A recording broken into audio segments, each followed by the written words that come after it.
Good morning. I'm LaShondra Shaw, PIO for the City of Austin, and I am the moderator for today's news conference.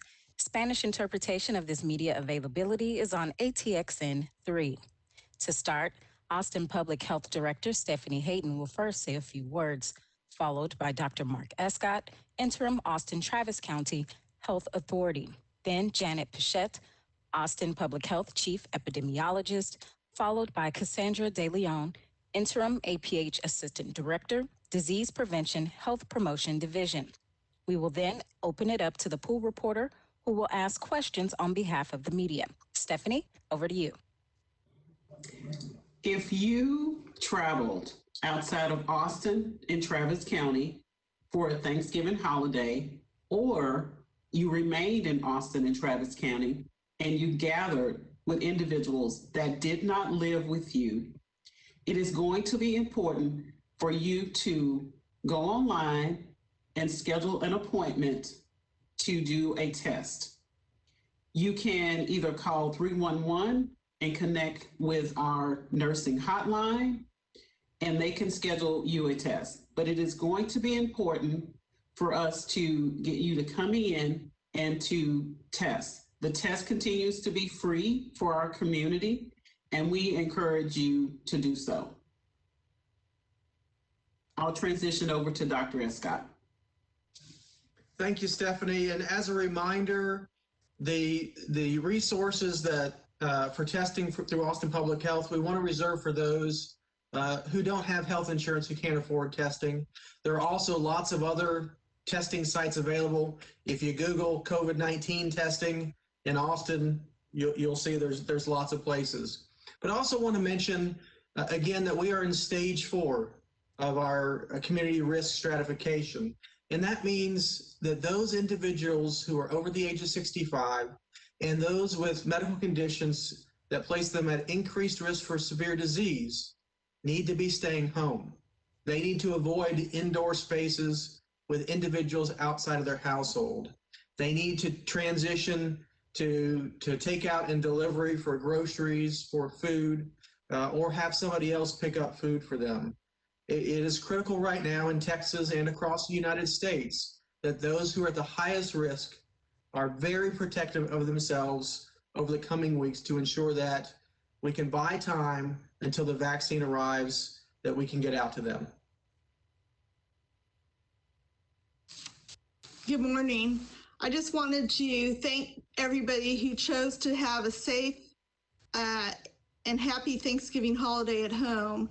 The next week or two is going to be crucial for our community as we begin to see those individuals who may turn up positive because they may have been exposed to a person who was COVID positive. As Dr. Escott and Stephanie Hayden have mentioned, it's going to be very important if you experience symptoms that you get a test to determine whether you have COVID. And if you are waiting for your test results, it is equally important for you to stay home until your test results are positive. We are hearing time and time again about individuals who are continuing to go to work knowing that they are COVID positive because they think they have mild symptoms. That doesn't matter. If you're positive, you're positive. You need to stay at home and reduce disease transmission risk by not exposing other individuals. And we're also hearing about businesses or managers in businesses who are telling people to come to work, even if they have they are awaiting a negative test result or a positive test result. If you've had a test and you're awaiting your result, you need to stay home and isolate or quarantine until your test result comes back, either negative or positive. If you've been exposed to an individual and you have a negative test, you will still need to remain in quarantine until that test, and complete your quarantine period. As we've said in the past, you cannot test your way out of quarantine. There will be some changes we hope to hear today from the Centers for Disease Control about the quarantine period, and so that news should be out today, and we will make adjustments accordingly. But with that, I'll turn it over to Cassie. Thank you, Janet.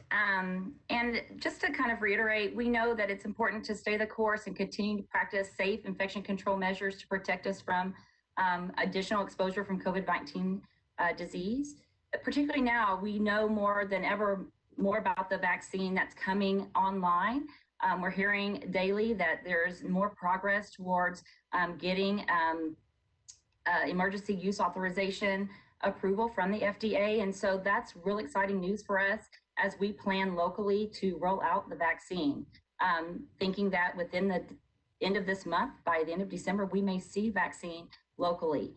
However, as vaccine comes into our market and as we see more and more vaccine become available for priority populations, it is still critical that we practice those infection control measures that everyone has really talked about already on this media availability, so that we can continue to protect each other until everyone has had the opportunity to access vaccine and we're able to reach that herd immunity that we're trying to achieve so much.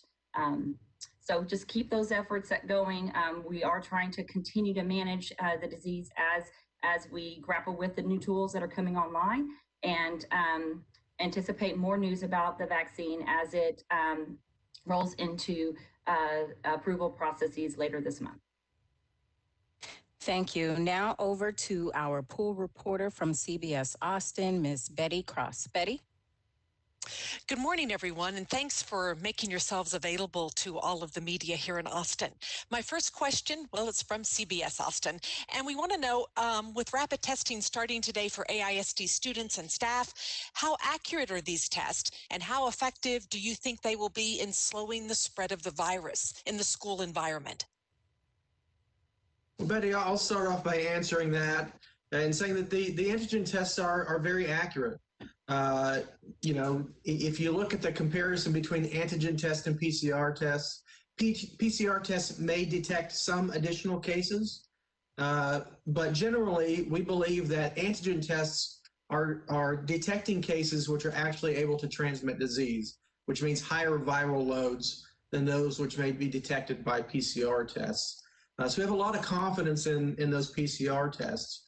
The trade-off is with the antigen test is that we get the answer in 15 minutes. So some of the things that Janet spoke about earlier, what happens between when you get tested and when you get a result, we don't have to worry about because it's almost an instant result. There is a trade-off also, though, that we process those tests, so we can't do as many as quickly as we can with PCR tests that are being sent off. But we're excited about having the antigen test in larger volumes now and look forward to utilizing them as part of our mitigation strategy. One other thing I'd like to add is the other reason we are excited about the antigen test is this is a pilot that we are working with AISD. Our goal is to do some additional testing next week as well, doing testing for Title I schools. In addition to that, collaborating with other school districts where they may potentially need us to assist them with the antigen test. So this is definitely a game changer for us, and we are very excited about this opportunity.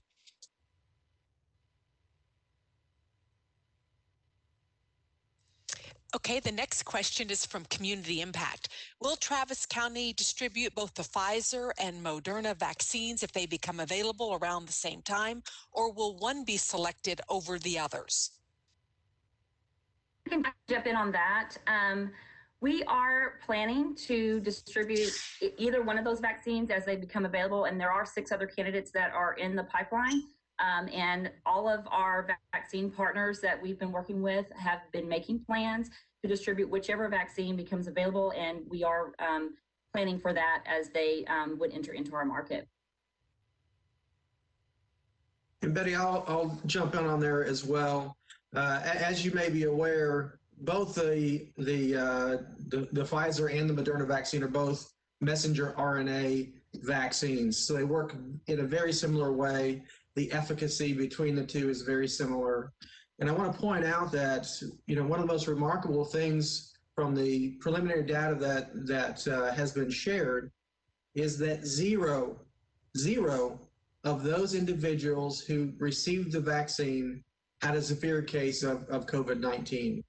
So not only are we talking about preventing disease spread, we're talking about, at least at this stage, completely preventing severe cases, which is the thing that we're really worried about. Obviously, there's a lot more data to be shared and collected, but these results are very promising for both of these front-runner vaccines. We also, with the vaccine coming on board, we are very excited about the vaccine.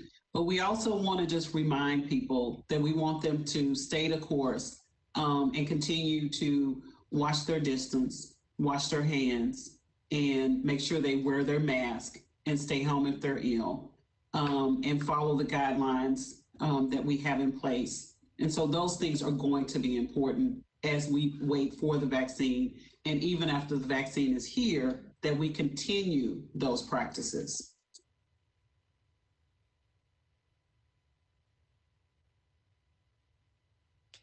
The next question is from Austonia. Which frontline healthcare workers will be included in the first wave of COVID vaccinations here in Austin? Will it be ICU doctors, ER nurses, general practitioners? I think they're just trying to get a sense here of exactly what the layout, why am I struggling with this now? What the order would be for healthcare workers. So I'll start by saying, this is a similar issue that we had with PPE. Who gets it first? We have a lot of people who really need to get this vaccine early, but now we're talking about prioritizing within the priority groups of healthcare workers and first responders, et cetera. I think the data that we have locally, the data nationally is very clear.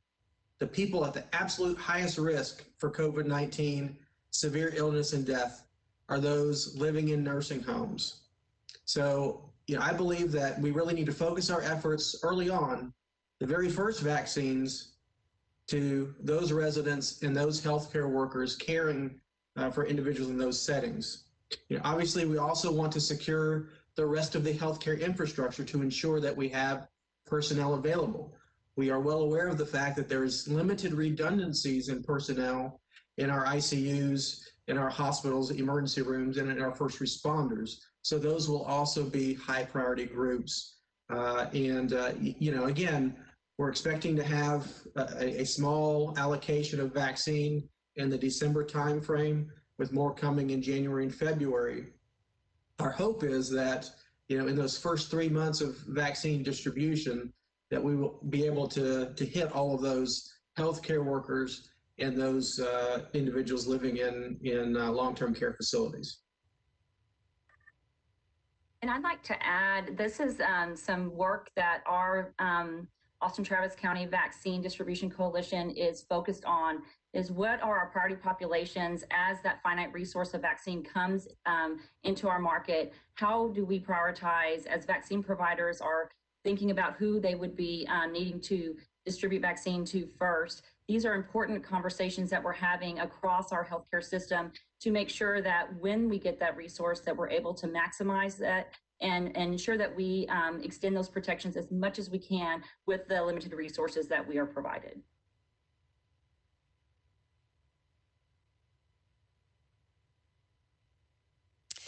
The next question is from KUT. Has Austin Public Health reached out directly to Governor Abbott's office to ask for more flexibility to close or reduce capacity at some businesses? Well, I think the governor's been very clear when other jurisdictions have approached the state to lower those limits. And the response has been, you need to enforce the rules that are in place now. And that's exactly what we're doing. We're increasing enforcement activities, increasing inspection activities through Austin Public Health, Environmental Health Services. And we are working with those businesses to ensure that we can increase compliance. There may be a stage, particularly if we enter stage 5, where we may want the ability to decrease capacity, occupancy of businesses to help mitigate the spread. If that happens, then we will certainly be likely to approach the governor and have that discussion. I'd like to add that it has been really great to work for the city of Austin in this response, working with our citizens of Austin and Travis County. Because when we talk to individuals and we bring them this information every week, they really, even the business owners, they really, with pride, look at and make adjustments. Our environmental health staff, when they're doing increased inspections and working with the restaurant owners, those business managers and their staff have been so compliant at the restaurants. And so I would like to applaud them for their efforts. And so as Austin and Travis County, we have pulled together. We have been really strong. And so knowing that we may have some limitations in different efforts that we may be able to enforce, it's just really great as a city that all of us have pulled together collaboratively to work on this based on the warnings that we provide in our communications.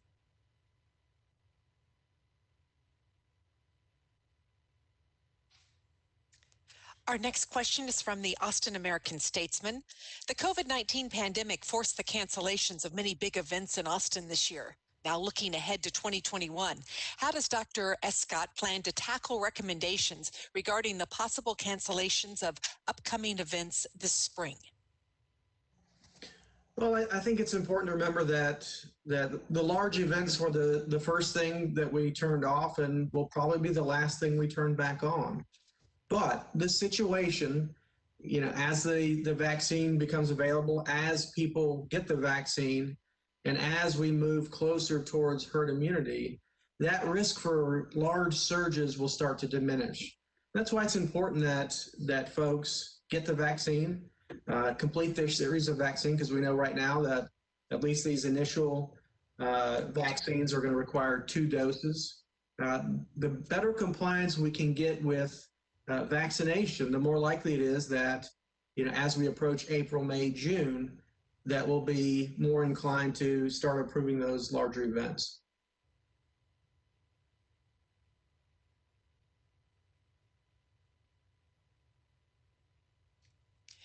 Our next question starts with a quote, and it's from Governor Abbott. It says, Texas, and I'm quoting here, is already prepared structurally for the quick distribution of those vaccines once they are approved. That was apparently a comment Governor Abbott made November 26th. What details, now here's the question, can you share of the state plan and the structural preparations already made in Central Texas? The state plan was actually released October 16th. And since that plan has been released, and even prior to that plan being released, our department has been meeting with the Department of State Health Services and working very closely with them on the plan that they have. So it's important for us, and we have been sharing that information publicly, as well as with our partners. We implemented the vaccine coalition, distribution coalition, which is an actual regional coalition. And so we have state staff that work for the Department of State Health Services that are a part of that group. And so the phases that we are aware of is information that we have shared publicly, knowing that November was more of a planning phase.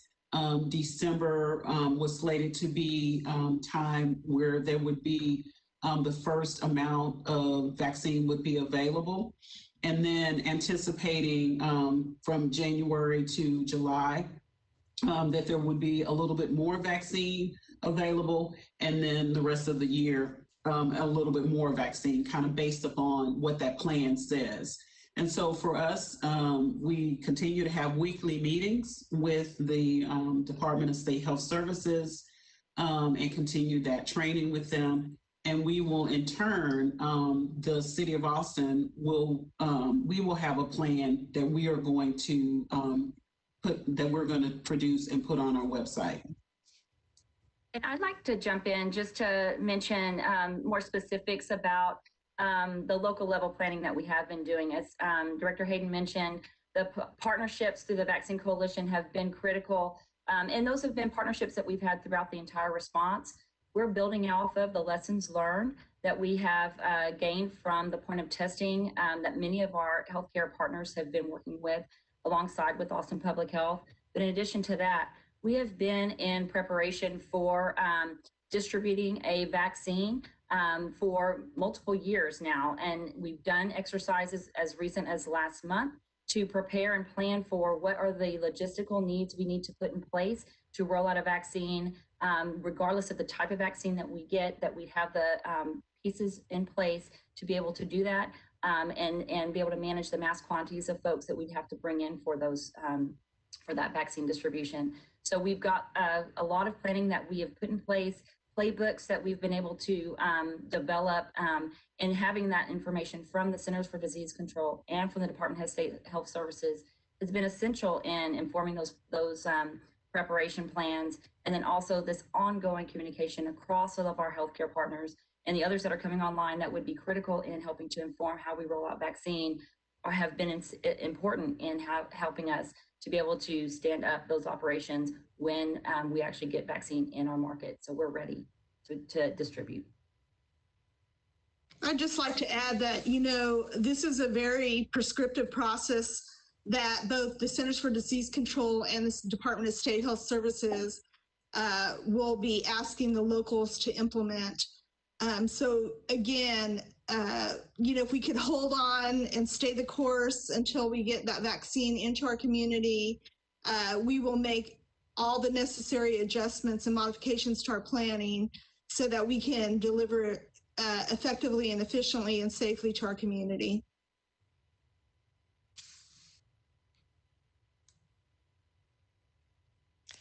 Our next question is from KXAN. Oh, I'm sorry, I got ahead of myself. The Daily Texan. Is Austin Public Health working with UT Austin to coordinate vaccine distribution for the UT community, or will it be handled separately? I can jump in. UT Austin is a key part of our vaccine distribution coalition. They definitely are looking to see what is the best approach for ensuring vaccinating their student population as well as their faculty and staff. But that's part of all of our partners that are online to work with that. I think what's really important to note is we all as vaccine providers have to consider who are the priority populations that will be considered for phase one, and noting that majority of the student population are healthy young individuals and not necessarily those most vulnerable populations that we're trying to protect with that initial allocation of vaccine. And so those are the things that we're looking at, but they're an important partner that we'll be working throughout all of the phases of the vaccine rollout.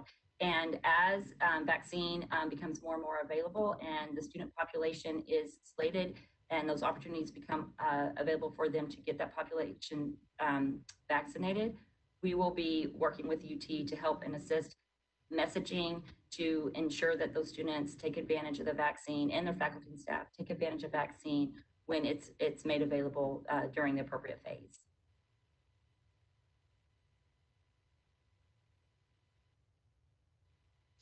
Our next question is from KXAN.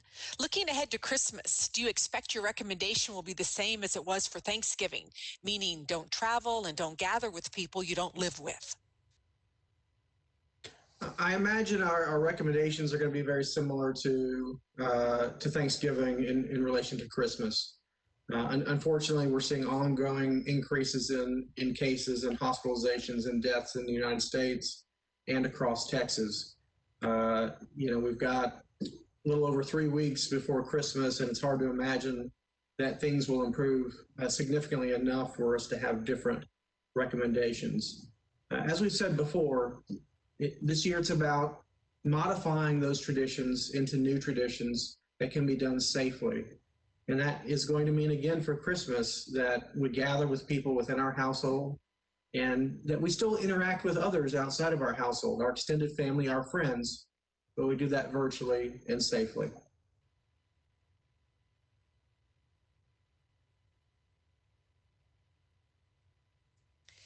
And I'll just add that, as we said earlier, the next week or two are going to be very critical in telling about how successful we were around the Thanksgiving holidays in trying to limit disease transmission risks by staying home and gathering in your household with your immediate family that reside with you. For those who may have ventured out and participated in activities and events over the Thanksgiving holiday weekend, those cases will likely begin to emerge. I'm going to say probably starting this week or into the weekend and into next week. And so it'll be really telling for us, and will feed information and data to us about what we could anticipate for the Christmas holidays as well. So I'd like to say that we finish out 2020 with a flattened curve, and I hope that's the case, rather than seeing it spike over the next few weeks. My hope is that some individuals made new tradition for Thanksgiving. One of my colleagues sent me a Zoom Thanksgiving. And so I thought that was very creative, where they basically had their Thanksgiving dinner, and they had participants, all over, in Texas, but outside of Texas as well. So our hope is that individuals have created new traditions, that they're going to share those traditions, publicly, using social media or other avenues. But our hope is that we know that this is continuing to wear on folks. We understand that there is fatigue, but we really want us to stay the course. We can all get through this together. We are in this together, and we will finish strong together. Our next question is from the Austin Chronicle. Bexar County and San Antonio instituted a nightly curfew over Thanksgiving weekend in an effort to curb the spread of COVID-19. Do you think a similar curfew in Austin would help slow the rise in cases here in Austin? I think San Antonio is in a different situation than Austin right now. San Antonio's cases, Bexar County's cases, are roughly double the per capita rate of Austin right now. We're seeing lots of variations in disease trend and hospitalizations around the state of Texas. In Austin, when we look at the major metropolitan counties, are in a better situation than all of them. And that's because our community has responded. Our community is engaged in those protective actions. Our community is masking and distancing and washing their hands. And if we continue those practices, we don't need to have a curfew. But our hope is that folks will continue to do that. If we reach stage 5, there may be a reason to consider a curfew at that stage, but I don't think at this stage it's necessary. I agree with Dr. Escott. We have really, the information that we share, I cannot tell you the number of folks that, reached out to me to say, I've changed my traveling plans. I'm not going to travel for Thanksgiving, and I'm not going to travel for the Christmas holidays. And they have done things a little bit differently. And so I am really excited how Austin and Travis County does respond to us. And we're going to continue to provide as much information as we can. So our partners across the community will continue to respond in a great way.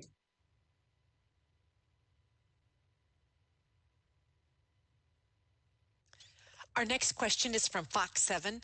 The White House is calling on Texas to intensify mitigation efforts, including but not limited to masking and significantly limiting indoor capacity. Is there any indication we may move to tougher guidelines because of this recommendation? Well, again, with our transition to stage 4, we recommended that businesses only open to a maximum of 50%. I think given the trends across the state, that transitioning the state back to 50% maximum occupancy would be useful. We know that the disease is more likely to spread indoors and less likely outdoors. So, our hope is that despite the fact that we can't order restaurants and other businesses to decrease their occupancy beyond the state's recommendations, that they will do so in an effort to protect this community. Again, we've seen uncontrolled and catastrophic surge in El Paso. Lubbock is seeing significant surge right now. Dallas, Fort Worth, San Antonio is surging. Houston is surging. The list goes on and on and on of places that are really struggling right now. And what we're seeing right now also is that our rural communities are suffering because, in many of those communities, the advice from local officials wasn't as strong as it was here in Austin and Travis County regarding masking and distancing. In some of those more rural counties, places like bars have been open, increasing the risk. So I think it's time that as a statewide community, we start to reassess that plan and make a determination if we need to further reduce the risk by reducing occupancy statewide for a little while.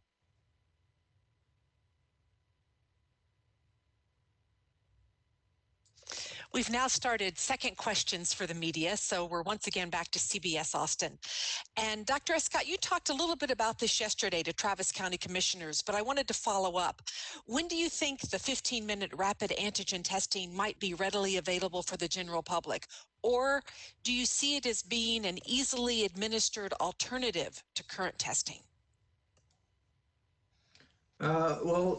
But I can say that right now we have about 6,000 of those tests. So it's not going to last us very long. But we do know that the state is receiving millions and millions of these tests. Right now, those tests are focused on our schools to ensure that we can keep our schools open safely and protect our students and our teachers. But our hope is that as the months continue, that the availability of those rapid tests will continue to increase and that we can start to transition more of our public testing to the antigen tests because of that rapid result. Again, it's, the beautiful thing about the Abbott Binax Now test, the antigen test, is that it doesn't require a machine to run it. It's sort of like a pregnancy test. You swab the nose, you stick it in the card, you put some solution on it, and you get a result in 15 minutes. That certainly could be a game changer for us as we manage this disease. And again, our hope is that we will see those supplies continue to increase in the coming months.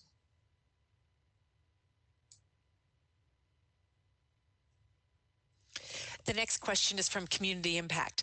Will Travis County's COVID-19 vaccine distribution plan line up exactly with the state's? For instance, will APH have some discretion over who receives the vaccine next after people in nursing homes and frontline healthcare workers? Well, I'll start by saying we're awaiting the state's final guidance on that. It's not clear yet how prescriptive the state's going to be for the phases of the distribution. But again, our hope is that we can cover those high risk individuals early on, and that includes our priority populations, so our communities of color who are also at higher risk due to underlying condition and lack of access to healthcare and other social determinants of health that will impact their course.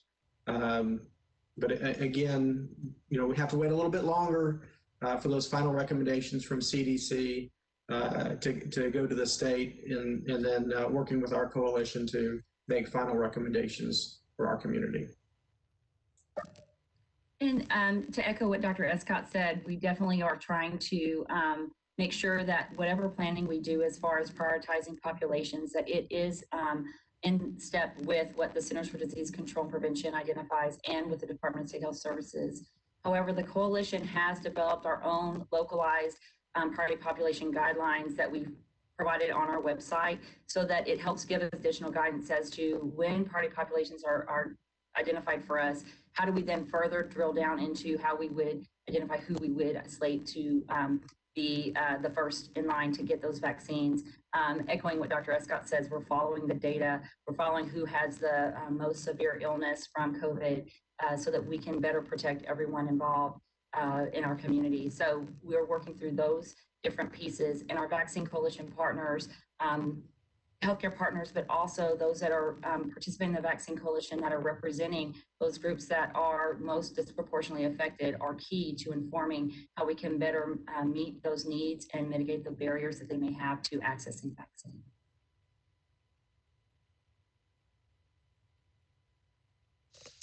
Our next question is from Austonia. Federal CARES Act funding must be spent by the end of the month without a new relief package in place. How will Austin Public Health continue to fund its pandemic services like testing, vaccine distribution, events, and others? The department alerted city council and the mayor, as well as the city manager, of what we would need to continue to provide services at the level that we are providing.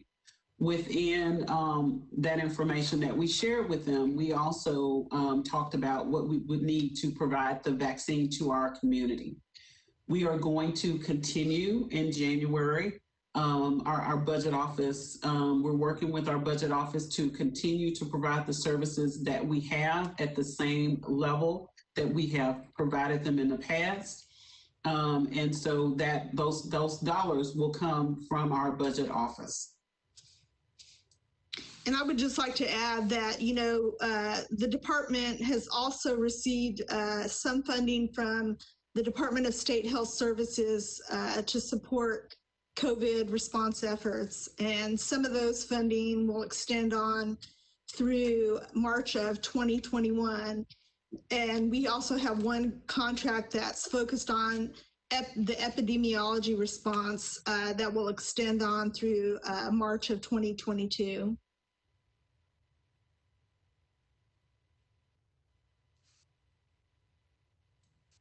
Our next question is from the Austin American-Statesman.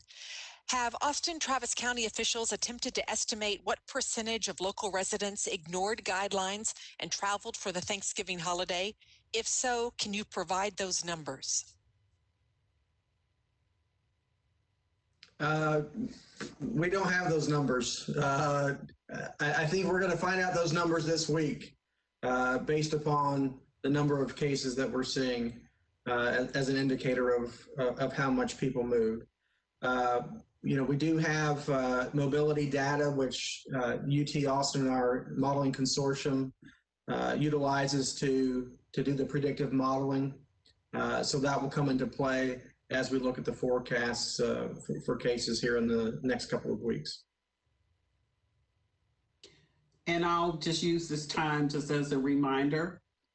We put out some information prior to the holiday, just reminding individuals to change their plans and consider the lowest risk would be able to remain at home with individuals in your household.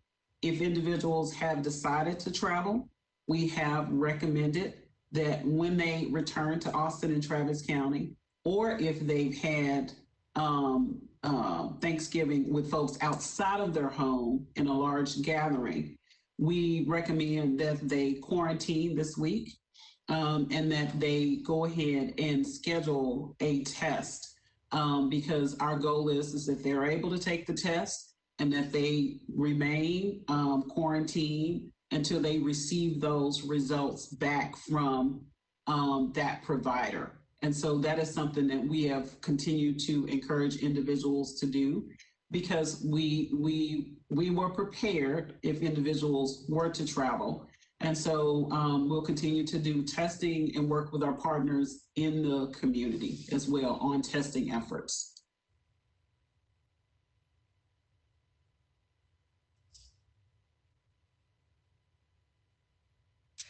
Our next question is from Co-op Radio. And you've answered this a little bit, but I'm going to go ahead and ask it because I think he's just trying, the reporter here is just trying to kind of maybe get just a little bit more detail about the distribution of the vaccine. And the question is, what details has the state shared about those groups to be made part of the second and subsequent rounds of vaccine distribution? Is there any information that you all have garnered yet? Yeah, I'm happy to chime in. The state has released their criteria for the varying phases of vaccine, noting that they've identified healthcare workers and given some specificity in that realm as looking at long-term care facility workers, those that are treating those in the hospital and ICUs, and that we need to build those redundancies among those critical workforce. As we get into additional phases and we have more vaccine available, they have looked at how do we expand from that, looking at essential workers, that could be frontline staff, and those kind of details are in their criteria that they have launched, and it is available from the Department of State Health Services. So those details we are working to help inform how we would plan for distributing vaccine here at the local level and identifying what that looks like as far as our local population and who those priority populations include. And I'll just add that, similar to the 2009 H1N1 vaccine when it was released, the situation was very fluid. And so similar to this, we had some information, we understand what our priority populations are, but there may be adjustments that need to occur along the way. So as an example, although healthcare workers are identified in that first tier, one thing that the coalition will need to make hard decisions about based on all of the priority populations is if it trickles out like it did in 2009, there may be, we may need to define what priorities lie within priority populations as well. And I think those are some of the tasks that the Vaccine Coalition is currently working on. Again, we need to stay the course and hold on. We need to be flexible and adaptable in this situation because there's still a lot of unknowns. We have an idea of what's going to happen, but how it trickles out into the community may be another story. So we are trying to anticipate and plan so that we're ready for any type of scenario that may come our way, and so that we can deliver and provide doses of vaccine to our entire community appropriately.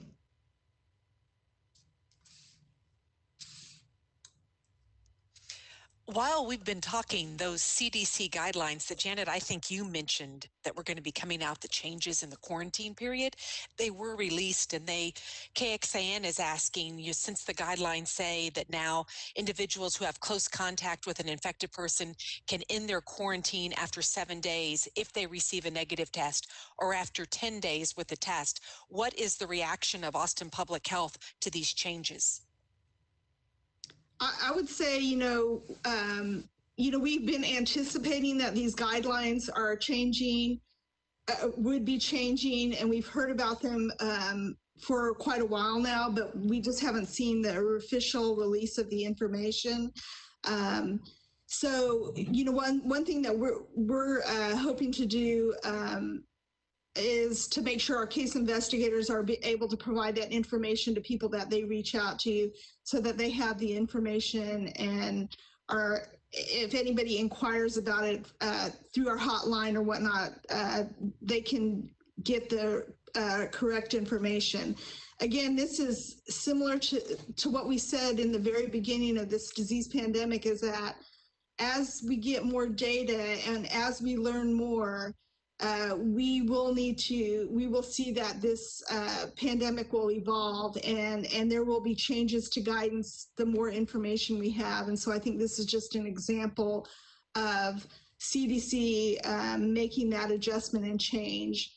And again, we have anticipated that. Now, I don't know, Dr. Escott, if you want to add anything about the healthcare workers portion. Yeah, this is one of the changes that we really expected was going to happen. In fact, we anticipated back in, August, September that we would see this recommendation come out at some stage. This protocol is basically what we've been doing for healthcare workers and first responders for months now. And we know that as you go past a week to 10 days, the chances of developing COVID-19 start to go down dramatically. So by marrying a shortened course of isolation or quarantine with a negative test, it really helps us identify the vast majority of individuals who will eventually develop COVID-19. Is it possible individuals could develop them between 10 days and 14 days? Yes, it's possible, but it's, it starts to get really unlikely the further out that you get from the time of exposure. So again, the strategy is important. The change is important, but it's also important, as Janet pointed out many times today, that folks quarantine when they've been exposed. Not kind of quarantine, but really quarantine, staying home, isolating themselves, even within their household from other people. That doesn't mean stay home except go to the grocery store, or stay home except for, go to the drive-through and pick up some fast food. It means you must stay home. And the more we can get people to listen and hear and abide by that message, the better chance we are going to have of decreasing our transmission and entering better stages of our community risk. One thing I would like to add, though, with that change, as individuals are making an adjustment to that change, that criteria does say that you must monitor your symptoms. And so we don't want individuals to think that, I can just quarantine, stay home. But you also need to determine if you have any level of symptoms. And you should be symptom-free during that entire time. And if you're not symptom-free, then you definitely need to take a test, before that time has ended, whether it is the 7 days or the 10 days. So I just encourage individuals that if you have any symptoms, and I mean, it can be mild, my throat is sore. I've lost a sense of taste for the food that I'm eating. So it can be very mild, but you need to make sure that you're monitoring any symptoms that you have. I'll just say one other thing, and that's the importance of testing as soon as the symptoms start is not just for identification of being COVID-19 positive, but also the therapeutics that we have are best suited early in the course of illness, and that includes the monoclonal antibodies. So it's really important that particularly those who have risk for complications, they're older or they have underlying health conditions, that as soon as day one that those symptoms develop, they go out and get tested so that they can both know if they have COVID-19, but also talk to their healthcare provider about the possibility of therapeutics at that stage.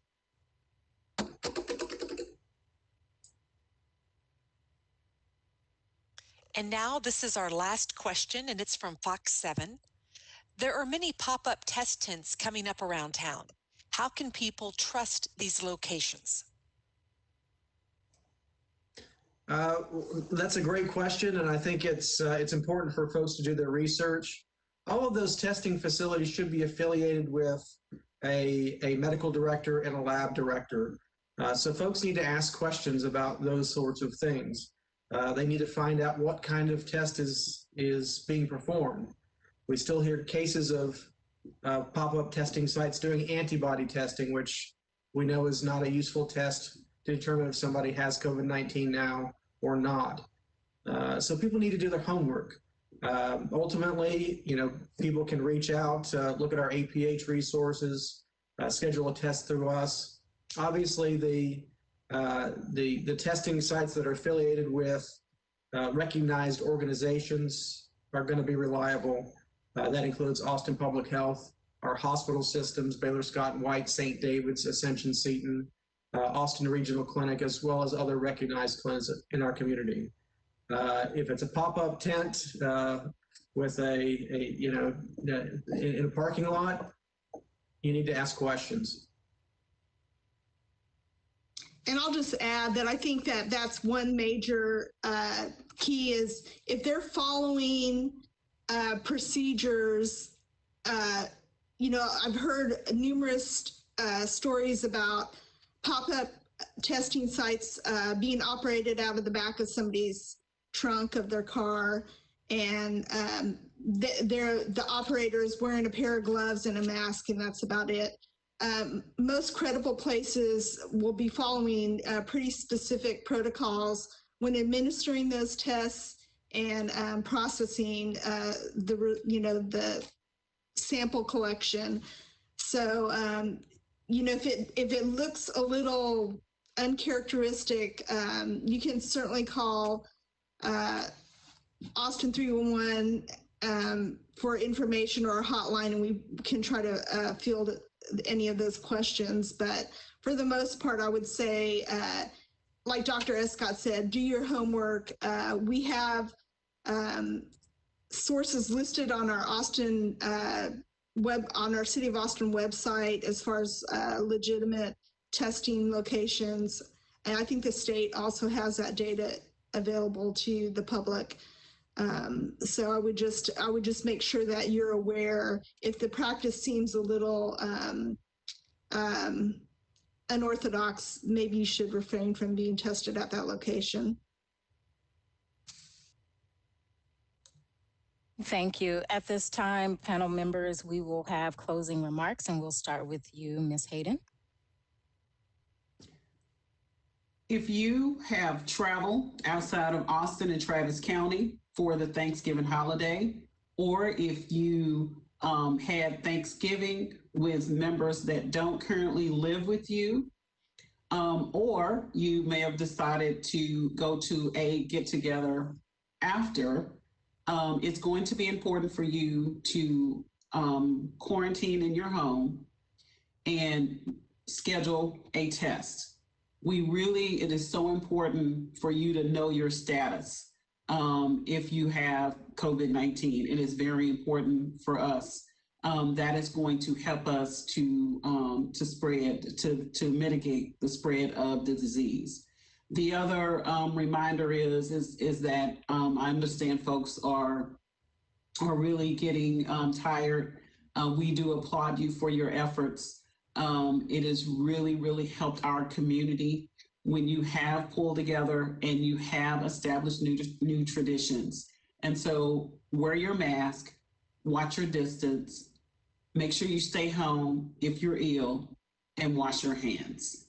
Thank you. And I'll add on to that by saying those who are at the highest risk, those who are over the age of 65, those with underlying health conditions, really must stay home. There's widespread community transmission. We're in stage 4, which means that folks in that high risk category need to only go out if they're doing takeaway or delivery, and better yet, have somebody bring supplies to them if needed. We need to protect our most vulnerable, and if we do so, we can also protect our healthcare infrastructure and prevent unnecessary deaths. And I'll just tag on to what both Director Hayden and Dr. Escott have said, and that is this next 2 weeks are going to be a critical period of time for the City of Austin and Travis County.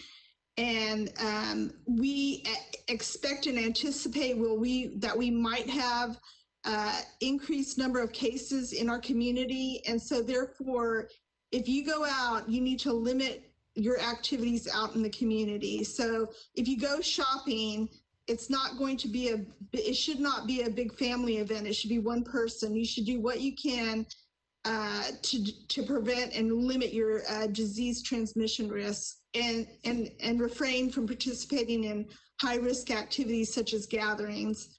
So again, as Director Hayden mentioned, you need to make sure that you cover your face with a mask. You need to social distance. You need to avoid crowds and confined spaces. You need to stay home if you're sick. You need to stay home if you've been exposed to somebody and are in a quarantine period. if you are sick, even with mild symptoms, you need to stay home and not go to work or other activities, as Dr. Escott mentioned. And I'll just round our information out with, we know that vaccine is on the horizon in the coming months as we reach into 2021 and we start to see more vaccine enter into our community. Really, if you're identified as a priority population, consider taking a vaccine. Consider supporting others who are identified as priority populations for taking the vaccine. This is a real solution to help us get out of this pandemic and help protect everyone safely. While that vaccine is continuing to become more and more available, making assurance that folks can get to the vaccine, we'll continue to work on that.